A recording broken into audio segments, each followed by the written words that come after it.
Boa tarde a todos. Primeiramente, agradecer a Deus mais esse programa. Hoje nós temos aqui a doutora Elizabeth, temos aqui a doutora Márcia Martins, uma grande psicóloga, e hoje também a presença do meu diretor aqui, Cláudio Barbosa, e hoje eu estou agradecendo os policiais, os bombeiros, os líderes comunitários, os médicos, os enfermeiros, os porteiros, pessoal da Colurb, e hoje é um dia de agradecimento a todos. Então, hoje eu vou deixar a palavra para o meu diretor, Cláudio Barbosa. Boa tarde a todos, batendo continência a todos os meus veteranos, dando início a mais um programa. A você, meu amiguinho, a você, minha amiguinha. Hoje estamos com 2 convidados ilustres, onde eles vão poder falar um pouquinho das crianças e do jovem. Por isso, começo com a doutora Márcia. Boa tarde. Boa tarde. Uma das perguntas que eu não pode calar, como é que você vê hoje as crianças e os jovens na loucura que está esse tempo, esse mundo que nós estamos vivendo, e eu vendo cada dia mais a depressão, o suicídio das crianças e dos jovens. Como você vê isso? Bom, primeiramente eu quero imensamente agradecer pelo esse convite, essa oportunidade de estar aqui compartilhando um pouquinho do nosso conhecimento, da nossa experiência. Acho que é fundamental essa atenção dada à saúde mental, né? Que, para mim, é o carro-chefe de todas as coisas. Sim. Abaixo, né, da nossa vida espiritual, nós precisamos cuidar e muito. Olhar as crianças, o jovem, né, nesse cenário caótico que hoje a gente está vivendo e que culmina muitas vezes, e na maioria das vezes, com a prática do suicídio, de ideações suicidas, no advento, né, do diagnóstico da doença da depressão, que vem também cursando com a ansiedade, cursando com a síndrome do pânico, enfim. Nós temos aí um leque de situações que estão corroborando, né, ajudando, fazendo com que os jovens eles percam a esperança pela vida, né? Quando você chega ao ato do suicídio, tanto nos jovens quanto nas crianças, o adulto também, o adolescente, né? Porque, vamos lá, a gente está falando de criança, de adolescente, do jovem adulto, e assim sucessivamente. É a desesperança. O suicídio é a tentativa desesperada de paralisar a dor, né? De cessar aquela dor que a pessoa está sentindo, aquela dor emocional, que ela não consegue dar conta, que ela perde, né, o desejo pela tentativa dos seus sonhos, por praticar algo que possa mudar alguma coisa na sua realidade. E aí sim vem aquele desespero, eu preciso dar fim disso aqui. Né? Então, o suicídio hoje, infelizmente, nós tivemos um aumento, um crescimento, me fugiu a palavra agora, mas exponencial, e fatos que acontecem. No meu consultório, tanto no projeto assistencialista que a gente faz, né, no Parque Fluminense, aqui em Caxias, a gente tem recebido muitos jovens e adolescentes, e inclusive crianças. Doutora, tem uma faixa mais ou menos assim de idade que a senhora percebe? O adolescente já seguindo para a idade do jovem adulto. Então, vamos lá, a gente está falando de 14, né, que a gente está entrando Sim. na adolescência, e já aos 18 anos a gente já está falando do jovem adulto. Sim. Mas isso não para aí, não. Né? Então, avança aí para os seus 20, 25 anos. Doutora Elizabeth, Sim. como é que a senhora vê essa situação? Primeiramente, boa tarde. Agradeço imensamente o convite por estarmos aqui novamente, falando de temas tão relevantes, tão preocupantes, né? Que sabemos que é a base, né, da nossa sobrevivência, da nossa melhoria em todas as outras áreas, que é a saúde mental. Então, estou muito feliz por estar aqui hoje. E eu vejo, como atuo na área de gestão pública, então eu atendo muito ao público de todas as idades, mas eu vejo que hoje as crianças estão num sofrimento maior, né? Porque hoje elas têm até uma impotência de estudar, porque as escolas não aceitam, devido às crianças terem problemas mentais, que as mães, as quais não têm a condição financeira de cuidar devidamente, procuram o serviço do SUS. Ao bater num serviço do SUS, elas encontram resistência, porque não tem o atendimento necessário. Então, as crianças, elas ficam sem estudar muitas das vezes, né? Sofrendo não só os problemas familiares, os problemas que elas já têm, mas o problema também de ficar fora da vida escolar, que sabemos que é o básico, né? E eu vejo isso tudo com uma negligência muito grande dos nossos governantes, porque é uma área que a gente deveria dar todo o apoio, né? Ter um atendimento melhor, né? Se possível, né? Se fosse possível, até as escolas levarem uma assistência, um tratamento, um conhecimento para esses pais, porque os pais não têm esse conhecimento da dificuldade dessas crianças, né? Então, é um fato muito, eu digo que seja muito preocupante para a nossa nação inteira. Na área de autismo, eu tenho um exemplo da minha irmã de criação, ela tem 2 filhos autistas. Tem o Jonas e o de 18 anos é mais alterado, tanto é que se aposentou. O de 15 anos já é menos, mas não conseguiu se aposentar, né? Aí eu pergunto, doutora, quando a mãe largou tudo, mas eu admiro ela porque ela continuou fazendo a faculdade online e cuida dos 2 filhos, só que ela tem dificuldade dela, que ela não conseguiu aposentar os 2, só um. Por que um se aposentou e o outro não, se os 2 são autistas? O autismo, né, que a gente chama uma sigla de TEA, que é o transtorno do espectro autista, ele é graduado. Então, dentro das suas graduações, o grau 1, grau 2 e grau 3. E dentro das suas graduações, tem acometimentos neurológicos, né? Então, assim, existe toda uma normatização de saúde que entende que, dependendo do grau, dependendo da inabilidade que aquela criança tem, né, da dificuldade que permeia o grau dessa doença, essa criança tem direito à assistência, né, tem direito à aposentadoria. Mas se ela estiver num grau que ela possa interagir, porque, gente, hoje a neurociência, ela abriu para nós, né, um cenário que nós até então era desconhecido na saúde como um todo, mas principalmente na saúde mental. Então, hoje, a gente consegue fazer diagnóstico através da neuroimagem, né? Então, os exames, a possibilidade da gente detectar lesões cerebrais, funcionamentos que o cérebro tem, que antes a gente só via através da manifestação comportamental, hoje a gente consegue ver por ressonância magnética funcional, que é aquela ressonância que você vai atendendo o paciente e dando estímulos a ele, e ele vai respondendo, e você vai conseguindo identificar qual a área do cérebro, né, que é acometido. Então, no transtorno do espectro autista, também. Eu não tenho hoje o conhecimento a fundo da legislação, mas acredito que um dos indicadores para ela conseguir aposentar um e não o outro deve ser pela graduação do diagnóstico. Certo. Muito bom. Da doença em si. Isso é bom até para a Esther, porque a doutora aqui já está tirando as dúvidas. A Esther parece que ela faz parte de não sei o que das mães autistas, em Angra, né?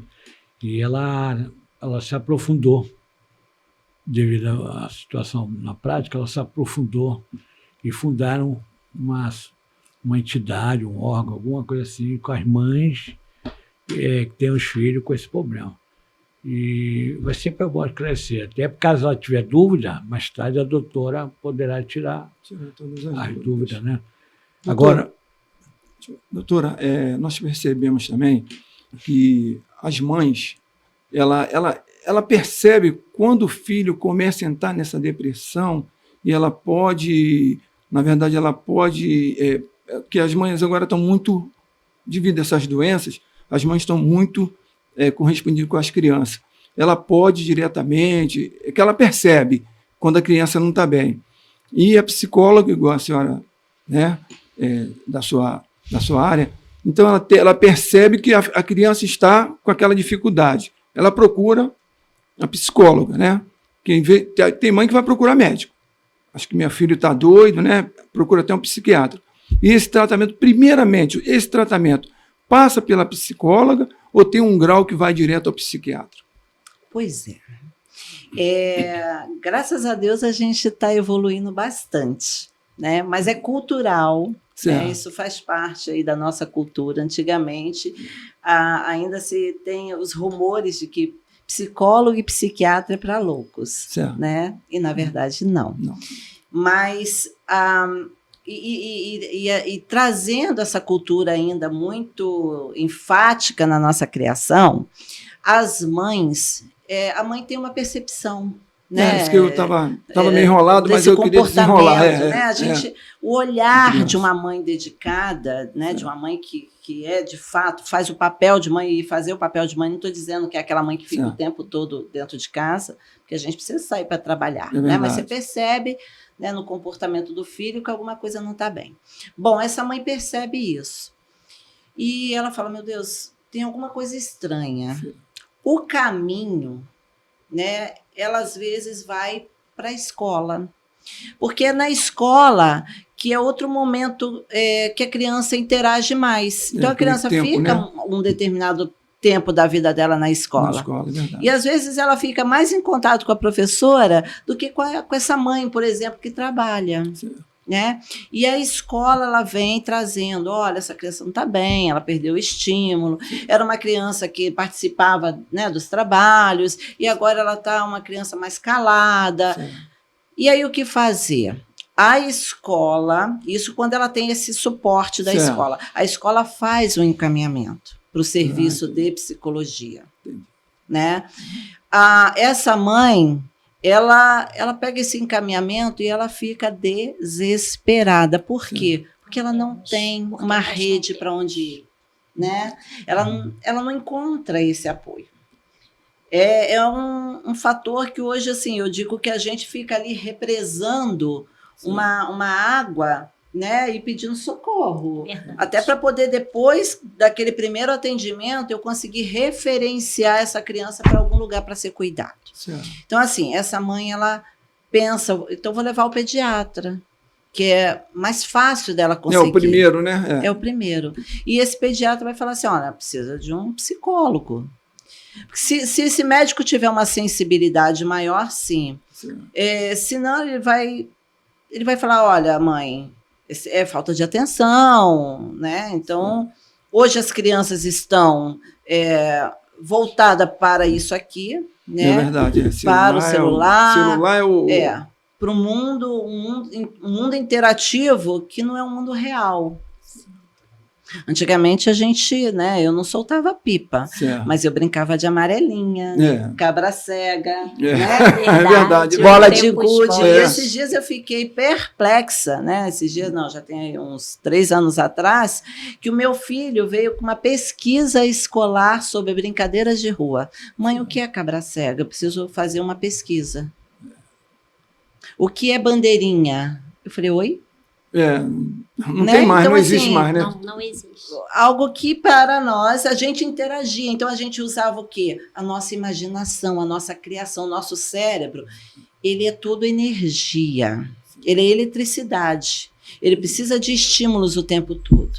E a partir desses estímulos, a gente faz essa máquina funcionar, e aí a gente está dando propósito, né, fazendo a função dele, que Sim. é de gerar criatividade, que é para a gente poder viver com mais intensidade, não está recebendo. A gente está passivo diante, né, de um celular, diante de uma televisão, diante de um computador.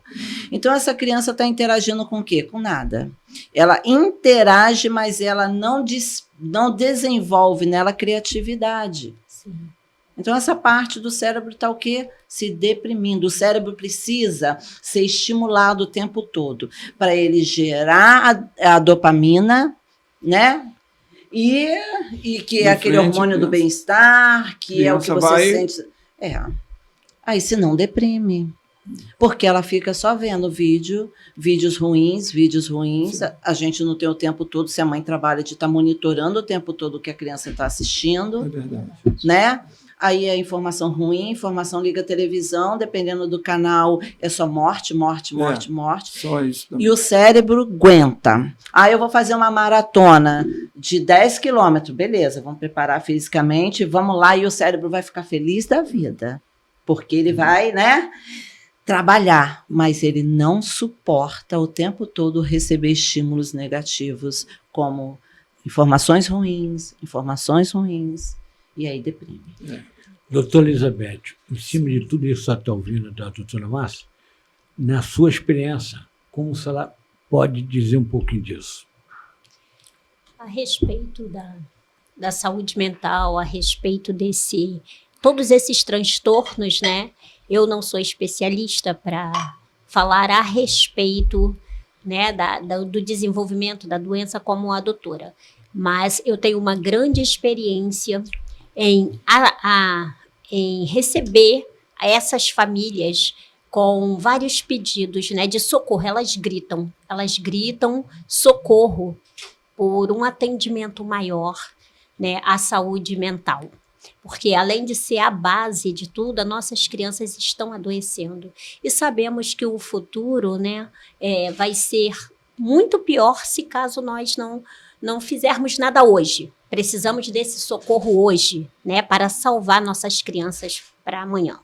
E as escolas, hoje em dia, eu visito muitas escolas, como gestora, eu faço muitas matrículas, peço muito encaminhamento de uma escola para outra, e é um fator muito sério e muito grave que deve ser levado em consideração, debatido muito, que as próprias escolas, a direção escolares, elas não estão preparadas para aceitar essas crianças com problemas de saúde mentais, com algum transtorno, principalmente na área do autismo, porque precisam de mediadores. Uma sala acomoda 20 crianças com uma alteração, com um aumento de 5, 6 a mais, e uma professora não dá conta se tiver 2, 3 autistas. Não tem como a professora desenvolver o trabalho, não tem como ela ficar dentro de uma turma com 20 a 25 alunos sozinha, para dar conta de tudo, a matéria, mais os problemas. Então, o que eles fazem? Eles hoje, eu até passei hoje, capitão, por um problema, até eu vou explicar aqui, que isso é um fato que está acontecendo em todas as escolas, não só nas unidades públicas, não. Nas privadas também, é o que nós mais vemos isso. A escola recebe um aluno, já vai com um quadro de autismo, ela já imediatamente, sem nem entrar no sistema, ela já transfere aquela criança para uma outra escola.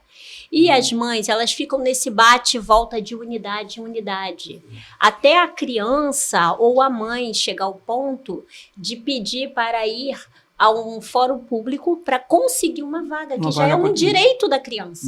Já é um direito. Então, dali já começa o transtorno, né? Já começa o sofrimento daquela família, porque vai a preocupação para o pai, para a mãe, né? Para o tutor, porque eu lido muito com crianças que são criados por avós, padrinhos. É isso que eu ia perguntar então, agora. isso já leva um quadro para as crianças de dificuldade, de sofrimento. A criança já vem com aquele histórico, né, familiar bem traumatizado.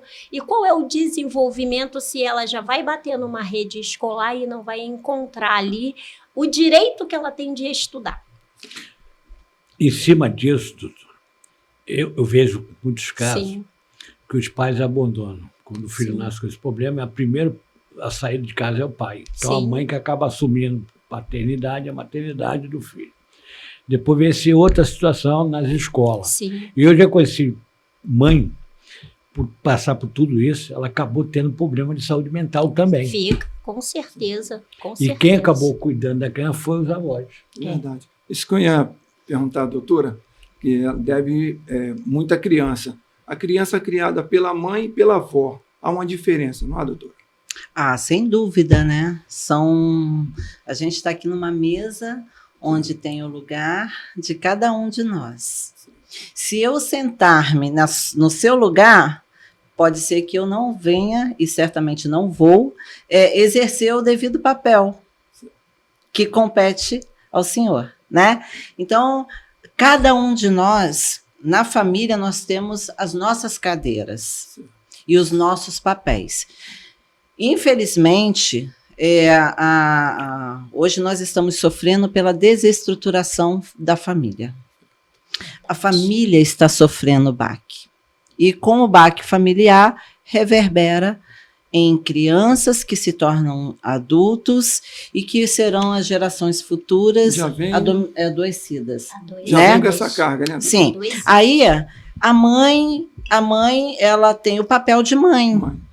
A avó tem o papel de avó. Quando muda-se, né, essa maternidade muda aí de lugar, a criança perdeu essa mãe, e aí essa avó assume de uma vez, né, esse papel, para ela ser a referência.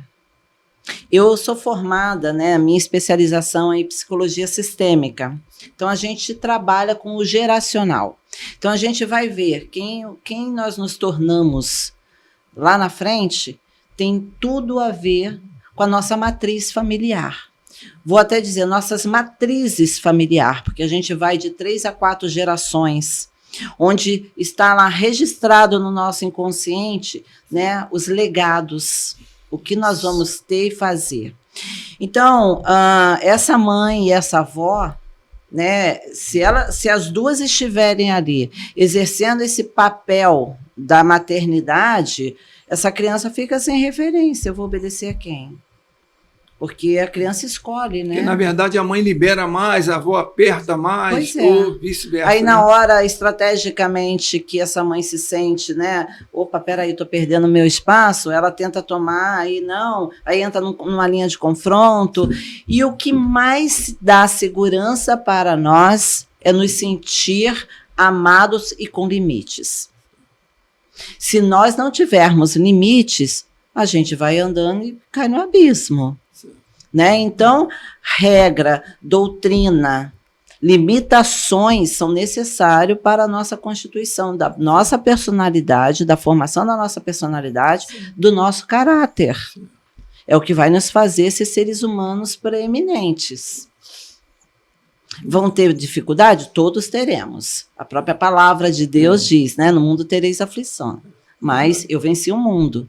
Então, se ele é a nossa referência, olha só a referência, como ela é importante. Nós precisamos de referência que nos dão aí um caminho a ser seguido. E naquele momento de fazer as nossas escolhas, a gente vai olhar para trás e falar, peraí, eu aprendi isso aqui. Eu tenho até a opção de escolher fazer certo ou errado. O que vai gritar em mim e o que vai me direcionar na minha conduta é aquilo que veio lá atrás. Então, assim, a mãe é mãe, a avó é a avó. É porque a criança, na verdade, ela, por exemplo, a mãe tem que trabalhar, né? Então, aí, no caso, deixa com a avó. Aí a avó teve aquela criação de pique-bandeira, entendeu? E ali para ensinar a criança que a mãe já não teve aquilo, que a mãe já, né? A mãe da criança já não teve, já foi criada em outra geração é outra. em outra geração. A geração E é agora outra. o filho, aí ela trabalha, aí deixa a criança com a avó. Aí aquilo que a senhora falou é certo, a criança não sabe quem vai obedecer. Porque uma hora está com a mãe, né? Outra hora está com a avó. Tá com a avó. Agora, é fundamental que se estabeleça, né, os parâmetros de funcionamento dessa família. E não é a criança que vai ter isso. né? A criança ela precisa de um adulto consciente, responsável e que ambas, né, tanto a mãe quanto essa avó, entrem num acordo e fique claro para esse filho, né, seja dito, olha, as regras, sua avó vai tomar conta, porque a mamãe vai trabalhar, a mamãe precisa, é a provedora da casa, mas vai ser feito isso, isso, isso. Há concessões? Sempre há, né? Que é aquele papel da avó, né? Verdade. A avó Glórias é mais a Deus. durona, né? Verdade. Que é a filha da muita liberdade, né? Mas, ao mesmo tempo que essa avó é a durona, sempre vai ser durona aquele que toma conta, porque é o que fica com a batata quente na mão. Então, é o que vai... Ah, tá vendo? Mas a mãe chega com chocolate no final do dia. Então, temos que saber fazer, né, nessa dinâmica de funcionamento, ter cuidado. Certo. Porque, senão, tudo aquilo que foi construído é facilmente desconstruído para a criança. Na cabecinha dela, ela ainda está se formando. Aqui, ó, o nosso córtex frontal, né, que é onde é a área da decisão, de você, né, pensar, do raciocínio, na criança isso não está formado, nem no adolescente. Por isso que precisa ter referência de adultos, né, para poder falar, não, isso daqui está errado. Não, isso aqui está certo. Em cima disso aí que a senhora falou, eu vou dar um exemplo também de pessoas que vêm conversar comigo. Qual é a função do Capitão Barbosa? O Capitão Barbosa ele vem espelhado no Capitão Asa, que era um advogado que foi convidado por Mauro Sherman e fez um programa Tupi para a Globo, que é o Capitão Asa. E em cima disso... Você conheceu o Capitão Asa? Foi autorizado... Da época, hein, doutor? Olha... O programa Sim. do Capitão Barbosa acompanhar esse trabalho do Capitão para dar continuidade, que é a visitação nas escolas. Isso. O Capitão Asa visitava as escolas públicas e do Estado, e onde a função do Capitão Barbosa é visitar os quartéis, os museu, para poder depois levar as crianças nos quartéis e no museu. Essa é a função do Capitão Barbosa. Então, o que acontece? Vem muitos oficiais conversar comigo, porque quando eu chego nos quartéis, eu não almoço no rancho dos oficiais, eu almoço no rancho dos soldados. Aí eles levantam, batem continuidade, eu falo, eu estou aqui, vou almoçar com vocês. A gente fica, eles mesmo fica curioso, como é que você deixa de almoçar com os coronéis, major e tudo para almoçar com a gente? Fala só, a gente almoça com vocês para vocês verem que a gente é igual a vocês. A única coisa que muda é a patente. Mas é igualzinho, se a gente vai para a guerra, vai, todo mundo vai mesmo. Aí chegou um sargento para mim e falou, eu queria conversar com o senhor particular. Eu falei, pô, não. Eu tenho um filho homossexual e tenho uma filha sapatona. Como eu devo reagir na situação? Aí vem a pergunta para a senhora. Está acontecendo muito trans. Ultimamente, muito adolescente está virando trans. Então, mudando personagem e assim vai. Como a senhora está vendo hoje o jovem está se transformando de tal forma que os pais que ainda são meio, né, passado, não aceitam. Os pais que não aceitam. Não aceitam. A maioria, principalmente militar, não aceita. E muitos querem botar para fora e tudo. Então, eu conversei com ele e disse simplesmente assim, olha só, eu tenho uma filha também, só que até agora não me deu esse merecimento, se é sapatona ou o que seja, mas se ela vinha feia, a gente tem que aceitar, porque a gente bota o filho no mundo, não é só para a gente bota para o mundo. Agora, a gente tem que aceitar, respeitar o mundo deles, porque hoje é o mundo deles. Aí ele falou, mas não aceito. A sua visão sua, não aceito. Eu jogo praga mesmo, boto para fora, só que ele não sabe porque a mãe defende, a minha esposa defende ele, porque ela vê o outro lado.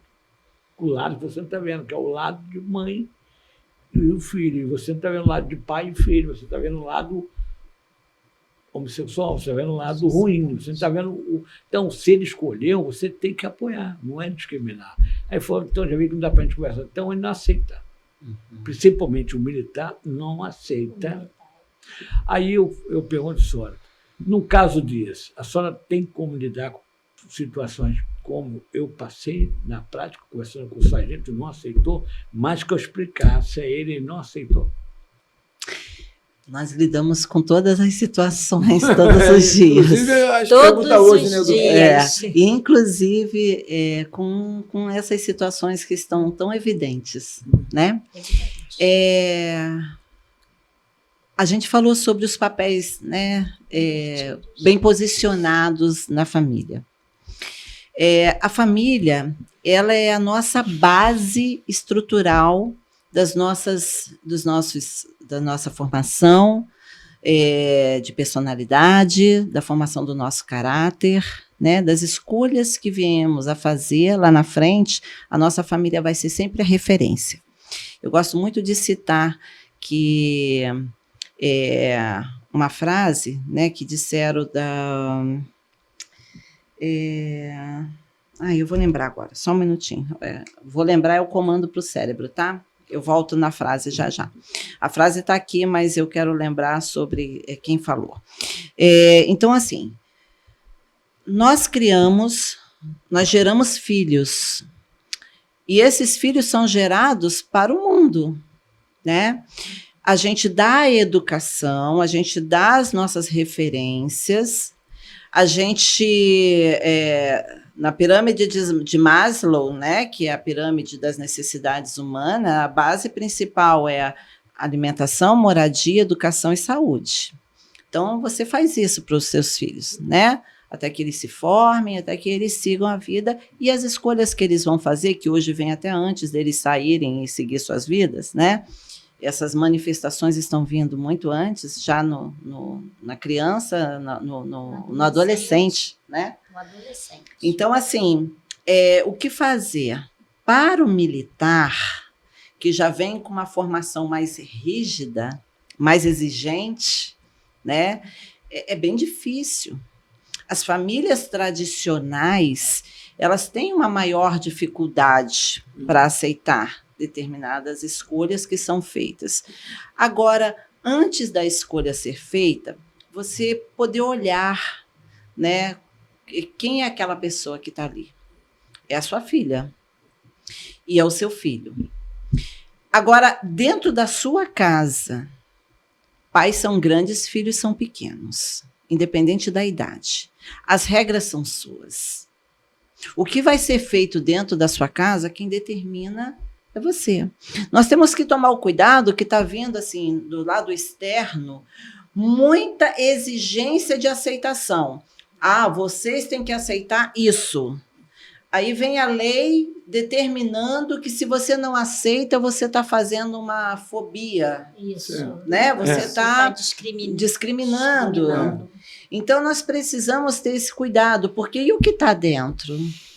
Também não está respaldado por uma determinação? Eu também não estou debaixo de um respaldo legal, né? Ou só o que vem de fora, que está vindo até novo. Então, assim, dentro de casa, quem determina as regras da minha casa sou eu. Eu tenho 3 filhos, hoje eu sou divorciada, fui casada por 25 anos, meu filho mais velho tem 22, minha filha tem 15 e o meu filho caçula tem 14. Mas dentro da minha casa, né, tia Beth? Sim, com certeza. Digo porque ela é muito amiga dos 3. Dentro da minha casa, quem determina as regras sou eu. E não quero dizer assim, vai fazer e pronto. Eu converso com meus filhos, mas não dou a eles também aquela coisa de não, porque você hoje tem que sentar e você tem que abrir aí uma enquete. Não existe isso.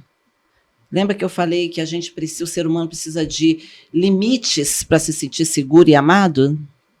Então, assim, o não aceitar, o que é esse não aceitar? É pôr para fora, né? Você vai pôr para fora e vai ficar aqui um rasgo dentro de você, uma dor sucumbindo, e a pessoa vai seguir a vida também sucumbindo. Então, assim, o que ela decidiu fazer, se é certo ou não nos cabe julgar, né? Mas dentro de casa, dentro de casa vai ser assim. Posso até te receber como visita, mas na minha casa vai ser assim, assim, assim. Regras. Né? Doutora, como a senhora vê a situação? Uma situação, né? É até um tema que eu sou muito sincera, eu nem gosto de falar sobre o assunto, porque eu deparo com isso todos os dias. Grande né? dificuldade. Eu lido com jovens, com adolescentes nas escolas, as menininhas mesmo, né, que se vêm até a mim para poder conversar, para achar ali uma palavra que elas não estão encontrando em casa, justamente por rejeição, né, pelos pais, os familiares não aceitarem. E é uma dificuldade, porque a gente quer ajudar de toda forma, né? Queremos que eles aceitam, né? Entendam também a forma dos pais, porque não é só os pais que têm que aceitar. Eles também têm que se conscientizar e aceitar também que para os pais, para as pessoas que estão responsáveis por eles também, é uma situação muito dolorosa, muito difícil até de aceitar, né? Mas, enfim, eu como mãe, como professora, como educadora, o que eu costumo dizer numa situação dessa para os meus jovens é: seja feliz, amem e respeite, porque o respeito é em primeiro lugar. Saiba em qual lugar, em qual momento e com quem você vai expressar sua sexualidade, porque isso tem que ser reservado. É o que eu falo. Na semana passada, eu até comentei isso, de uma médica. Sim. Ela, quando ela era adolescente, ela foi expulsa de casa pelos pais. Ela veio para o Rio de Janeiro. E ela se formou de... Como foi que ela se formou?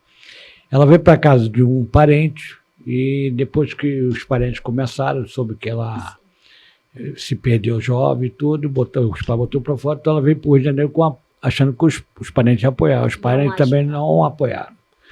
Ela encontrou numa terma o apoio. Uhum. Então, à noite, ela vendia o seu corpo e ela passou na prova de medicina e de dia fazia a faculdade de medicina. Como é integral, ela pagava a faculdade dela com o corpo dela.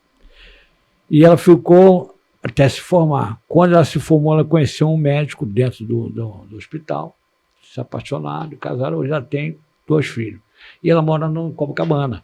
E ela falou, ela me chama de Barbosa, Barbosa, hoje eu sou formado em médico, especializado em médica, mas eu fui piranha.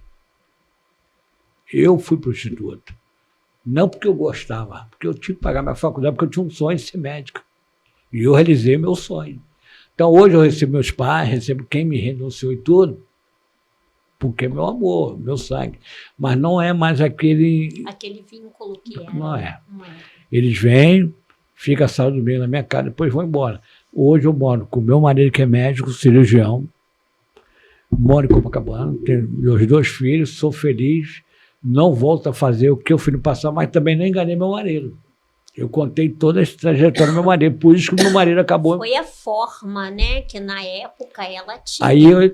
Aí eu pergunto, é difícil, mas ainda tem gente que passa essa mesma situação. Passa, muitos. Muita gente passa essa mesma situação aí. Doutora, na época da psicologia, né? Vamos voltar agora àquele termo que nós estávamos conversando antes. A necessidade é para todos, né? Mas a necessidade é mais para o jovem, adolescente, para os pais, para os avós, para todo que precisa, né? Mas especialmente a área da senhora é mais para jovem, para adolescente ou para adulto? Eu fui formada em psicanálise, fiz análise, pós-graduada em psicologia sistêmica, sou terapeuta de família e terapeuta de casal, né? No projeto, eu atendo crianças, adolescente e jovem. Hoje é uma necessidade. E que a minha formação me permite isso. Sim. Não só no projeto, tanto no consultório. A raiz de todas as coisas, né, o princípio de todas as coisas está na família. Se nós não estivermos lidando com doenças intrapsíquicas, né, falando sobre uma esquizofrenia, sobre uma psicose, nós aí sim a gente estaria trazendo situações geracionais que corroboram, que faz com que desenvolvam situações na criança, né, comportamentos, desestruturas emocionais e psicológicas, que aí a gente tem que olhar para a família. Então, assim, quando eu recebo uma criança, adolescente e até jovem adulto, muitas vezes, principalmente a criança e o adolescente, eu não atendo se não atender a família. A criança, então, é fato sine qua non. Não tem como você, até porque a criança não tem, né, ela não tem discernimento e não tem autonomia. Então, você vai trabalhar determinadas coisas na criança que ela vai sair dali e falar assim, então tá, o que eu vou fazer com isso aqui? Então, a gente trabalha diretamente com os pais. Porque a criança, ela se apresenta, se oferta, como 99,9% dos casos que chegam ao consultório, a questão está na desestrutura da dinâmica familiar, dos lugares, das cadeiras que são, às vezes, ocupadas de uma forma trocada. Né? A senhora cuida por exemplo, todo mundo juntos ou cada um uma vez? Não. Tá. Depende. Certo. Então, assim, a primeira consulta, que é uma consulta de acolhimento, essa criança, ela chega lá, às vezes, só com a mãe. E, na maioria das vezes, esse pai, ou ele está trabalhando, mas ele também nunca se dispõe a ir, né? O filho é da mãe. 90%, mais ou menos? É o filho é da mãe. Né? Literalmente. Literalmente. É o filho é da mãe. Então, assim... E aí, quando eu vejo, e eu sempre vejo uma necessidade de trazer esse pai até para dar uma escuta, né? Para esse pai, para ele também ver como é que ele está olhando essa criança. E aí você vai vendo que esse casal está ruim, né? Esse funcionamento está ruim. E a criança, ela vem como? Denunciando. Né, na sua forma de ser, na desatenção. Aí vem a escola solicitando uma avaliação, porque a criança tem TDAH, né, que é o transtorno do déficit de atenção e hiperatividade, e nem sempre é. A criança vem com dislexia, a criança vem com uma série de hipóteses diagnósticas, mas a criança está ali falando assim... O que eu estou fazendo aqui? Para que eu vou estudar? Se na minha casa é briga o tempo todo. Se meu pai e minha mãe não se amam, para que eu quero a vida?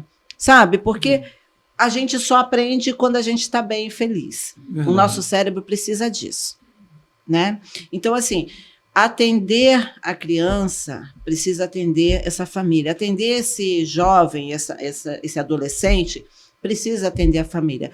E, às vezes, eu chamo todo mundo, quando são pais separados, para evitar um confronto, um desastre dentro do consultório, até por respeito, né? A gente chama separadamente. Às vezes, não só o pai e a mãe, né, diretamente, mas uma pessoa que é uma figura importante no caso, aquele pai que fica final de semana com o filho, de 15 em 15 dias, né? Sim. E esse tipo que a senhora, né? Sim. Chama, porque tem pai que... Não, mesmo, tem pai que esquece. Ele é biologicamente pai, mas não se desenvolveu a figura paterna. Né? Ele não conseguiu ser pai. Então, a criança ele colocou no mundo. Né, isso também acontece com muitas mães, tá? Então, assim, eu chamo. Aí tem, às vezes, uma babá, uma tia, uma avó, que é uma figura, né, que a gente chama de rede de apoio, uma vizinha, uma professora, né? Então, aquilo que puder contribuir no tratamento em prol do benefício daquele paciente, eu busco. Eu busco. E às vezes dá para a gente fazer, e se a gente consegue juntar as pessoas, é muito legal. Que aí eu deixo, assim, coloco, né, o espaço para eles sentarem, e só na forma deles sentarem você já tira informação de como que está aquela dinâmica familiar. É muito bacana.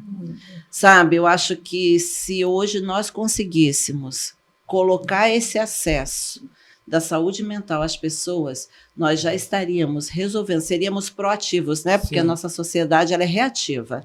Nós já estaríamos resolvendo 60% dos nossos problemas que enche as unidades hospitalares, né? Que desvaziam as nossas escolas e que enche aí as cracolândias, as prostituições. É um tema, só falou agora que eu queria tocar, que está acontecendo muito em Cracolândia, né? E muito jovem, antigamente procurava maconha e cocaína, só que agora estão procurando o crack e outros mais. O que está levando o jovem a entrar nessas drogas mais pesadas e para sair é impossível? Porque eu que saiba, eu conheci pessoas estudadas, igual eu conheci um professor de química, porra. Entrou no crack, química, matemática, professores entrou no crack. E até advogados entrou no crack. Sim. O que leva as pessoas que têm conhecimento a entrarem no crack? Porque quando a gente pega uma pessoa de comunidade, até entende. Eu fui no Parque União fazer uma visita, com o meu primeiro era de La Padre, e eu fui visitar os Cracolândia. E eu conversando com alguns deles, a maioria tem família. A maioria não é largado, não. Os pais tentam tirar, a mãe tenta tirar, mas eles não querem sair da rua.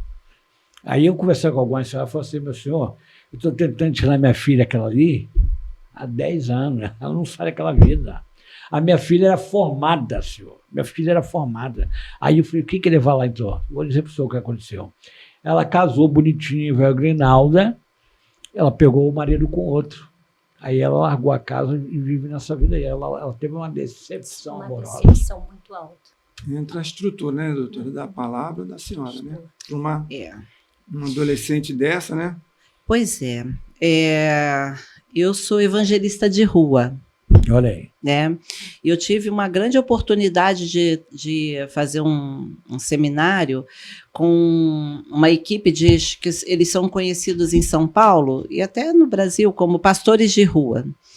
E eles fazem um trabalho bem enfático lá na Cracolândia de São Paulo. Olha aí. Então, eles trouxeram esse seminário aqui para o Rio, eu participei, depois a gente foi fazer uma parte prática, né? Mas vamos lá. O senhor perguntou assim, o porquê eles começam na maconha, na cocaína e evoluem para drogas tão mais, né, intensas, como a cocaína e depois o crack. E quando você chega no crack... E agora tem a outra agora, que é a... Rapaz, eu tô com o nome na boca aqui, tô igual a doutora. Sabe qual é? Depois da K9. Essa aí que é a pior. Essa é a pior, essa que está destruindo. O que acontece? O nosso cérebro, ele trabalha com estímulos. E aí o que acontece a adicção? Né? Por que você se torna dependente? É a busca do prazer inicial, aquele primeiro prazer, que nunca mais vai ser igual. Então, assim, você fez o uso de uma substância psicoativa. Você vai ter um êxtase, sabe? Aquela sensação de prazer inenarrável, sabe? Incomensurável, aquela coisa que você fala, gente, eu achei aqui o paraíso na Terra. Né? Meus problemas estão todos solucionados. Tipo e aquele momento. O cachaceiro, né? O cara... a primeira dose. E aí depois ele vai usar a segunda e vai usar a terceira, sempre na busca daquele pico daquela dose, que a gente chama do pico dopaminérgico, né? Porque o que traz a sensação do prazer é a dopamina, que o cérebro produz a partir de algumas coisas que a gente faz, o exercício físico, né? Então a gente tem esse potencial. Deus é tão lindo que ele fez a máquina perfeita. Então nós temos esse potencial de produzir. No entanto, a gente é muito imediatista e a gente está vivendo um momento de imediatismo, né? Essa desestrutura que eu falei lá atrás da família, ela vem trazendo o quê? Uma desilusão, uma vontade de, né, não sei para onde eu vou, o que eu vou fazer, e eu preciso me realizar de alguma forma. Então o cara vai e conhece a droga, encontra aquele prazer, tal, e ele vai buscando, e ele nunca vai chegar nesse pico. Então ele vai sempre aumentando o quê? A dose. Ele aumenta a dose porque, mesmo ele aumentando a frequência, ele não chega. Então ele aumenta a dose, aumenta a frequência e cada vez mais ele vai ficando dependente. Essa substância aqui né, que era maconha, já não dá aquilo. Então ele Já vai falar, ninguém peraí, nem acha que não não, resolve. Já vai pra Difícil. Né? É igual um analgésico. Você se adapta ao antibiótico. Você se adapta ao antibiótico, daqui a pouquinho ele não faz mais efeito. mais. Não é assim? Aí você tem que ir para um outro de maior capacidade, maior potencial. A droga é a mesma coisa. E aí ele vai aumentando, vai buscando, né, essa coisa mais potente, cada vez mais potente. E aí vem o crack, agora vem essa K9, outra, né? Que eu acho que é a pior. Então, Vão inventar outra pior, né? Mas vai, essa agora, cada vez mais. É porque o corpo já E resiste, né? a gente fica resistente. Essa K9, ela deixa a pessoa no zumbi. Porque a gente vai acabando com o nosso sistema límbico, né? Que é o sistema onde está ali as nossas emoções. Todo pico dopaminérgico, ele fisiologicamente, ele é natural, né? Você tem aquele momento de prazer, aquela coisa, né? Você vai na academia, você faz lá, você vai dançar, uau, você chega legal, você dá aquele pico. Mas quando você faz isso induzido, você cria uma situação que não é natural, ok? Então, assim, você dá esse pico, vai ter lesão. Por que muitas vezes você encontra quadros de esquizofrenia advindo de uso de substâncias psicoativas? Teve a lesão cerebral. Igual aquele pessoal de academia, né, doutor? Começa a tomar, o braço cresceu, ele quer tomar mais, e fica com aquela deficiência também. Pois é. Né? Acontece muito. Está tendo um estudo na colônia. Antigamente era pessoas de tratamento mental, né? Hoje a colônia está desativada, quer dizer, Jacarepaguá. Estão querendo reativar a colônia para botar esse tipo de paciente já na K9, porque diz que eles não têm mais recuperação, daria para a morte. Diz que ali seria mais para poder, aos pouquinhos, dar a injeção para enterrar, porque não, limpar a população. É como se fosse uma limpeza. Entendi. No Rio de Janeiro. Eles querem fazer para limpar um pouco o Rio de Janeiro. Eles não querem que aconteça o que aconteceu em São Paulo. Porque São Paulo perdeu o controle. Não, ali não tem mais controle. Entendeu? Em São Paulo eles perderam. Só que eles não querem que o Rio de Janeiro se torne São Paulo. Então, eles estão querendo jogar o pessoal para a colônia, para poder aos pouquinhos fazer aquele tratamento de tipo acabar. Aí eu lhe pergunto, isso não é um crime? Obviamente que sim, né?